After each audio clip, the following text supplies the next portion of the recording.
오늘은 하나의 반을 보내고 새로운 절반을 맞이하는 맥추감사 주일이죠. 오늘 우리가 읽은 잠언 3장 9절에서 10절은 기독교 신앙을 갖지 아니한 세상 사람들도 좋아하는 구절이랍니다. 내 재물과 내 소산에 처음 익은 열매로 여호와를 공경하라. 그리하면 내 창고가 가득히 차고 내 포도주집 틀에 새 포도즙이 넘치리라 그랬어요. 자, 세상 사람들이 좋아하는 이유가 있는데 이 구절 말씀 속에 심리적이고 인문학적인 이유가 있기 때문에 그래요. 그래서 첫째는 인과관계의 보상의 법칙이 여기에 담겨져 있죠. 그래서 먼저 정성을 들이고 바르게 행동하면은 반드시 풍요로운 보상이 따른다는 인과응보의 논리에 부합한 그러한 말씀이기 때문에 세상 사람들이 좋아해요. 그리고 세상 사람들은 거의가 인과응보의 논리 속에서 살아가고 있잖아요.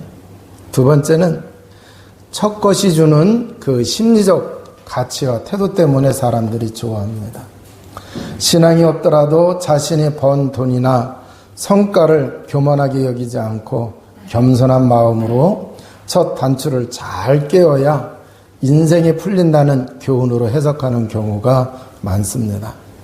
그래서 어떤 일을 임할 때에 최고의 정성과 예의를 다해야 한다는 철학적 메시지로 여기기 때문에 이 구절을 좋아하죠.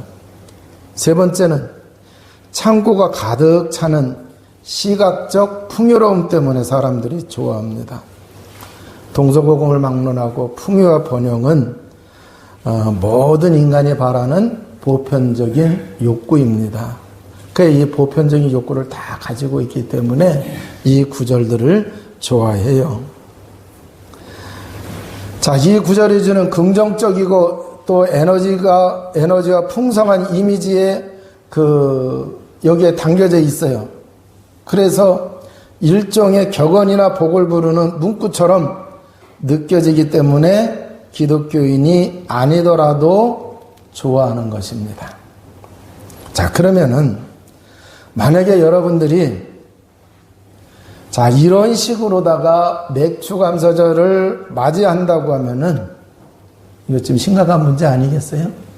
네.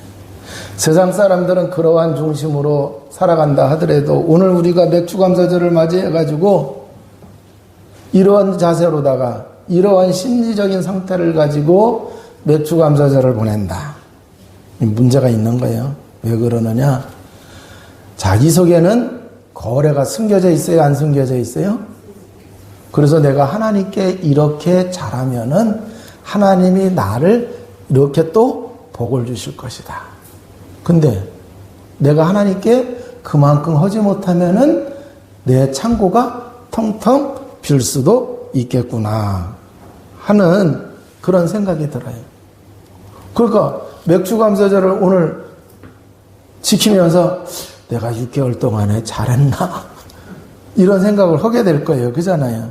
그래서 머릿속에서는 계산기를 막 두드리면서 근데 중요한 건 뭐냐? 이제 지나간 거는 그렇다 치고 그러면 하반기에 내가 얼마만큼 해야 하나님이 그잖아요. 이런 생각 들어요? 안 들어요? 내가 얼마만큼 해야 손해 안 보고 얼마만큼 해야 내 창고가 차고 넘칠까? 자, 그러면 이러한 생각 속에서 오늘 맥추감사절을 하나님께 드린다? 자, 그러면은 사실은 뭐 웃으면서 들어오고 우리가 찬송하고 기도하고 그랬지만 영적인 불안함이 밑에 깔려 있어요? 안 깔려 있어요? 그러면 영적인 불안함에 종로로 도는 거예요.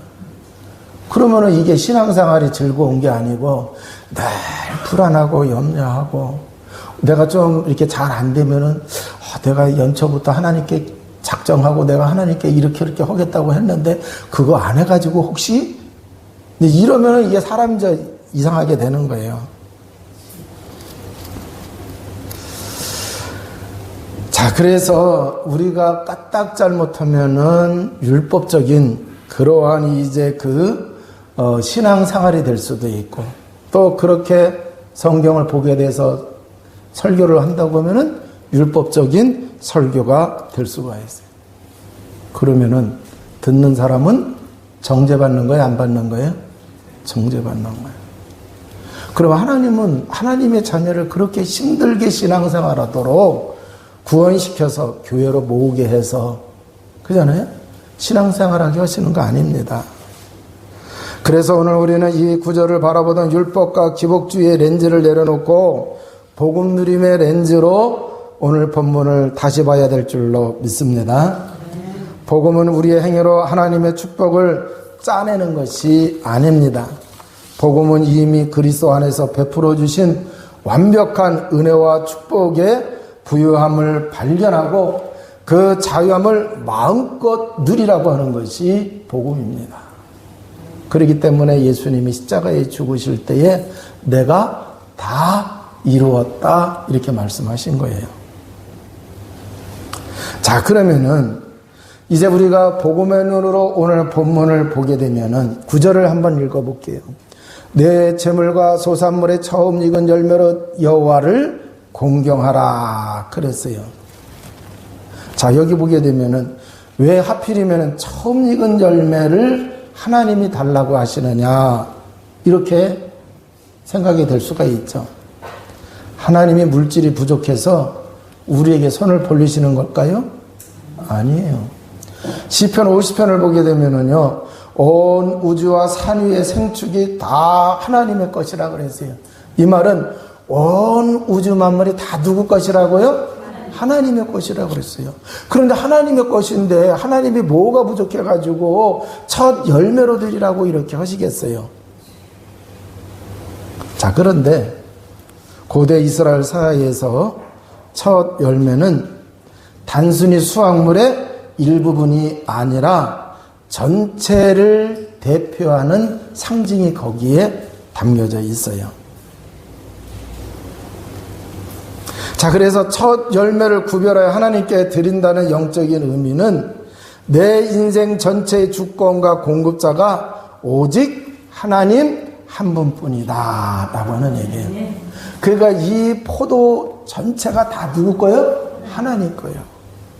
그런데 이게 하나님 건데 그 중에 첫 열매를 드릴 때에 무슨 마음을 가져야 되느냐? 무슨 믿음을 가져야 되느냐? 내 인생 전체의 주권과 공급자가 오직 하나님 한 분이십니다. 이걸 나타내는 거라는 얘기예요. 그래서 그랬는지 모르겠는데 우리가 구약에서 보게 되면은 하나님께 제사를 드릴 때에 첫 소산물을 드리라 그래요. 그래서 농사 지은 것의 첫 열매로 또 짐승을 키우면은 그래서 맛배로 이렇게 드리라고 그래요. 자, 그러니까 이게 다 누구 거라고요? 하나님 거라는 얘기예요. 그래서 공급자가 하나님 거라고 하는 그것을 깨닫도록 이렇게 하시는 거예요. 이걸 우리가 올바로 알고 신앙생활을 해야지 그러지 않으면은요 안 돼요. 누구한테 11조 생활을 해야 된다고 그랬더니 내가 열심히 일해가지고 번 돈인데 왜 11조를 해야 되느냐. 근데 이런 얘기 하는 사람이 있어요. 록펠러라고 하는 분이 있어요. 미국에.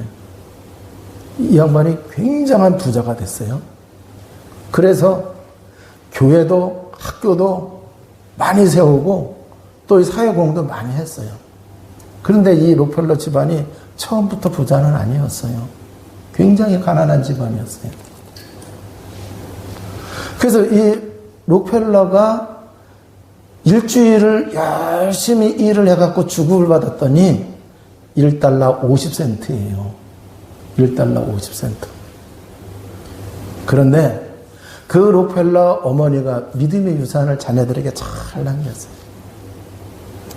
네가 돈을 벌거든 11조를 제일 먼저 띄고 그걸 하나님께 드려야 된다.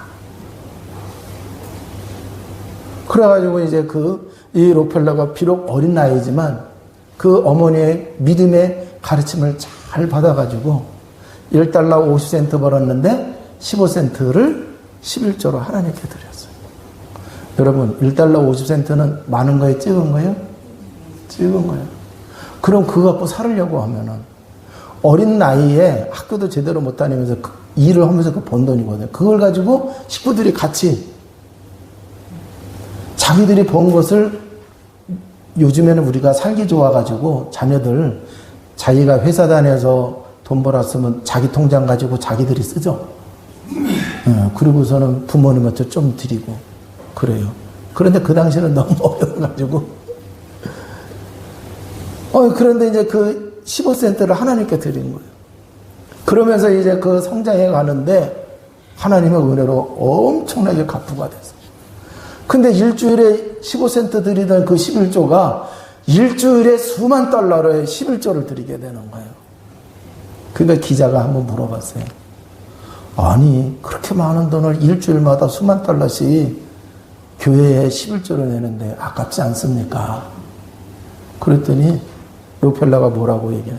내가 없던 시절에도 1달러 50센트 주국으로 받던 시절에도 15센트를 11조로 내면서 내가 왔는데 그래서 없던 시절에도 11조를 오면서 물질의 주인은 하나님이고 그래서 내가 물질의 노예가 되는 게 아니고 이 물질로 하나님께 영광 돌리며 살아간다고 고백을 해요. 어느 분이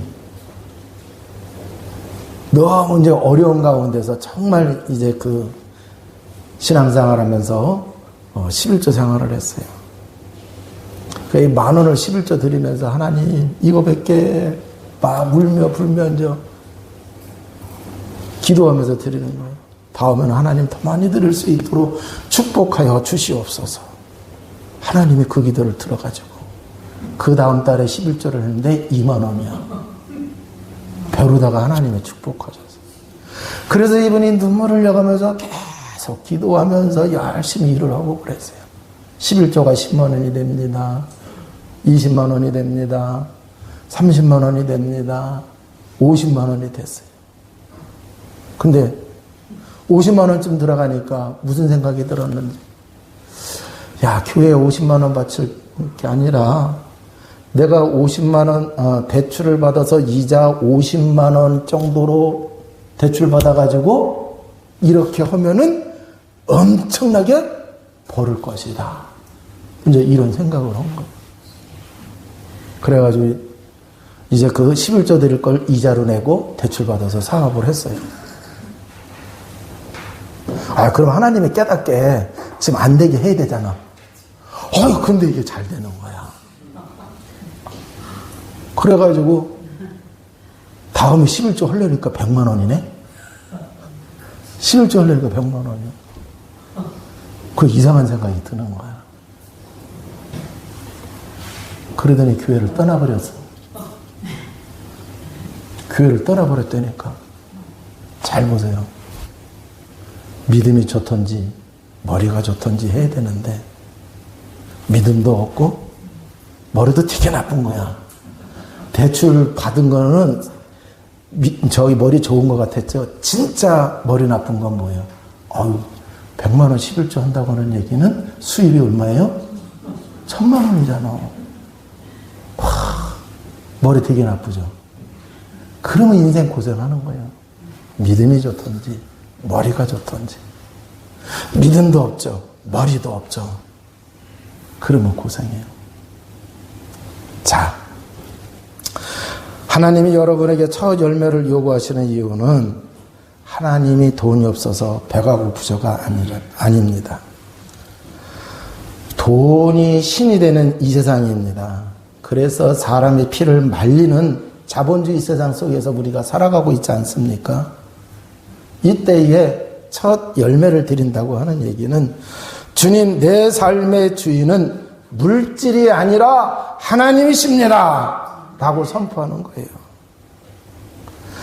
우리를 돈의 탐욕과 두려움으로부터 해방해 주시기 위해서 하나님의 복음적인 배려 속에서 첫 열매를 드리라고 이렇게 말씀을 하시는 겁니다.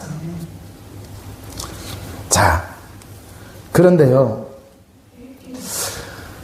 여러분 한번 잘 보세요. 하나님이 첫 열매를 드리라고 그랬는데, 하나님이 우리가 먼저 첫 열매를 하나님께 드렸어요? 하나님이 우리에게 첫 열매를 먼저 주셨어요? 네, 잘하세요. 하나님이 먼저 첫 열매를 주신 거예요. 그죠? 그런데 또 영적으로 보게 되면은,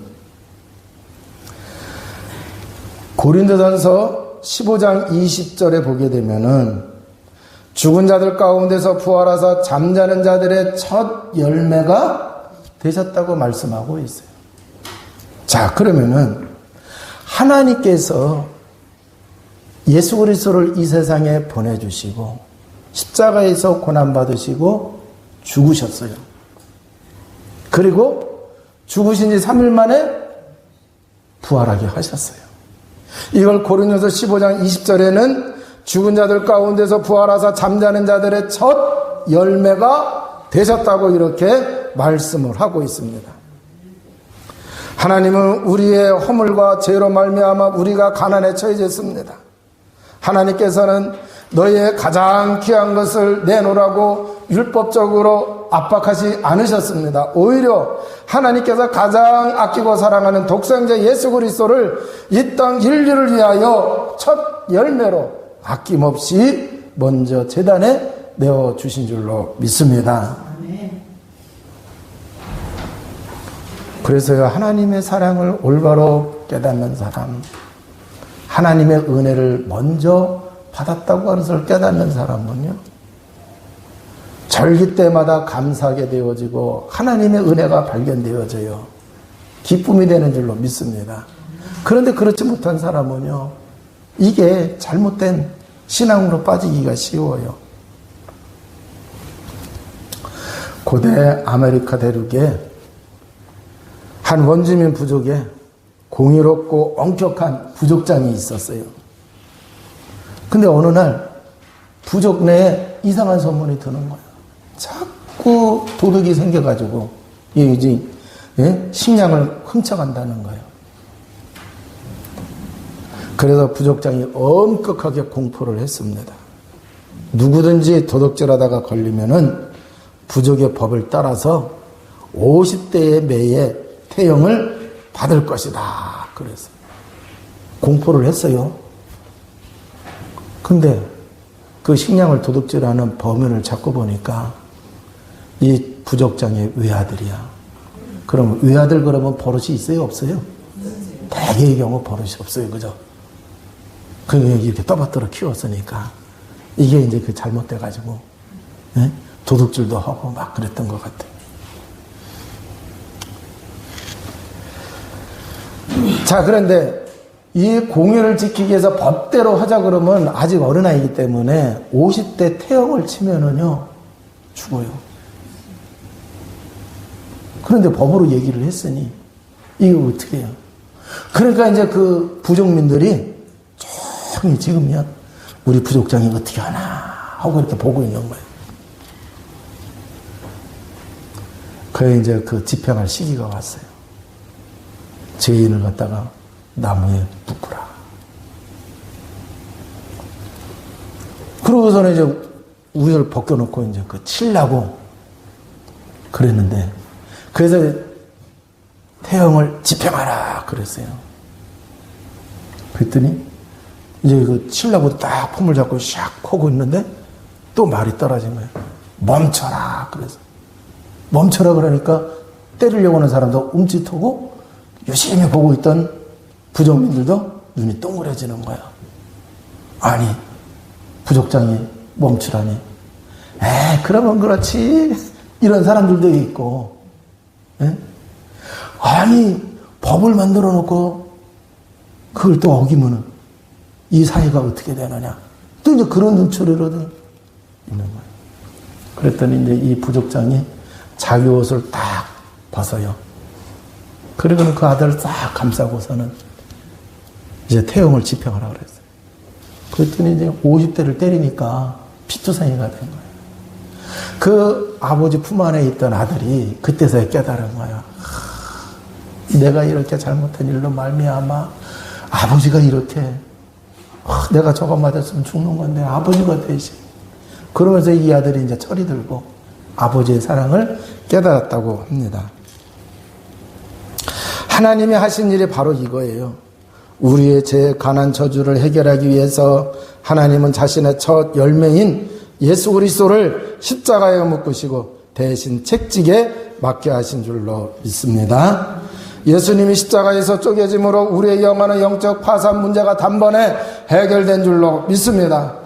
그러므로 오늘 우리가 맥주감사절 드리는 예물과 감사는 하나님의 축복을 따내기 위한 거래가 아니라 나 같은 죄인을 위해서 독생자라는 가장 위대한 첫 열매를 먼저 내어주신 그 거대한 사랑에 감격하면서 오늘 우리가 하나님 앞에 예배를 드려야 될 줄로 믿습니다.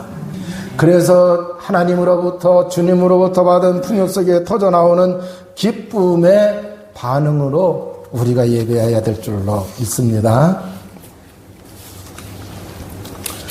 자, 그러면은요, 이제 10절의 말씀을 한번 읽어보도록 하겠습니다. 그리하면 내 창고가 가득히 차고 내 포도즙 틀에 새 포도즙이 넘치리라 그랬어요. 자, 그러면은 이 약속이 우리에게 어떻게 적용이 될까요? 예? 조건부로 맺었던 이 약속은 예수 그리스도의 십자가 대속으로 말미암아 우리의 영혼 위에 이미 법적으로 영적으로 완전히 성취된 줄로 믿습니다. 예수님이 십자가에서 뭐라 그랬어요? 내가 다 이루었다 그랬습니다. 그래서 예수님이 선포하시는 그 순간 여러분의 신령한 영적 창고는 하늘의 모든 복으로 이미 가득 채워진 줄로 믿습니다. 그래서요, 우리가 예수 그리스도의 보혈의 은총을 입은 자가 됐어요, 안 됐어요? 보혈의 은총을 입은 자에게는 성령이 내주하십니다. 할렐루야. 성령이 내주하시면서 우리를 인도해 주세요. 그게 성령의 임재입니다. 그러면은요, 이 세상에 줄 수 없는 기쁨과 평안함이 우리 마음에 차고 넘치게 될 줄로 믿습니다. 보혈의 능력은 어떤 능력이 있느냐? 이사야 53장 5절에 그가 찔리면 우리의 허물을 인하며 그가 상하면 우리의 죄악을 인함이라. 그가 징계를 맞음으로 우리가 평화를 얻었고 그가 채찍에 맞음으로 우리가 나음을 입었도다 그랬어요. 그래서 죄로 인해서는 모든 저주와 재앙을 예수님이 십자가에서 담당하심으로 인하여 모든 저주 재앙이 끝난 줄로 믿습니다. 자, 애굽에서 히브리인들이 400년 종살이를 했어요. 왜 종살이를 했어요? 내려갈 때는 VVIP 가문으로 내려갔어요. 그래서요, 이 이스라엘 백성들의 조상들이 처음에는 굉장한 대접을 받으면서 살아갔어요. 그런데 시간이 가면서 요셉의 형제들이 죽고 요셉이 죽고 세월이 가면서 피하냐? 복음을 놓친 거예요. 그 복음을 놓치면서 살아가다 보니까 애굽의 정세가 바뀌는 거예요. 그러면서 어느 날 갑자기 뭐 한 거예요? 종이 되어진 거예요. 여러분, 구원받은 하나님의 자녀에게 있어서 복음을 놓치면은 죄일까요? 아닐까요? 죄죠. 우리가 불신앙하는 것도 죄예요. 그러니까 이스라엘 백성들이 애굽에서 종살이 한 게 복음, 언약을 놓쳤기 때문에 자범죄로 인해서 종살이를 한 거예요. 그런데 그때에 그 애굽에서 출애굽에 나올 때 보게 되면은 출애굽기 12장 13절에 보게 되면은 양의 피를 문인방 문설주에 바를 때에 그게 표시가 되어져서 죽음의 사자가 넘어갔어요.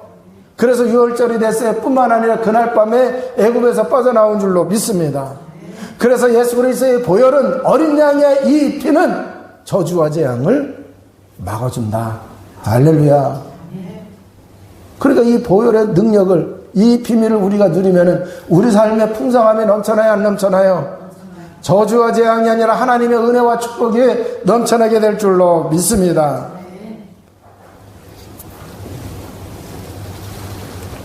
자, 뿐만 아니라 이게요, 죄가 우리의 양심까지도 아주 힘들게 만들어요.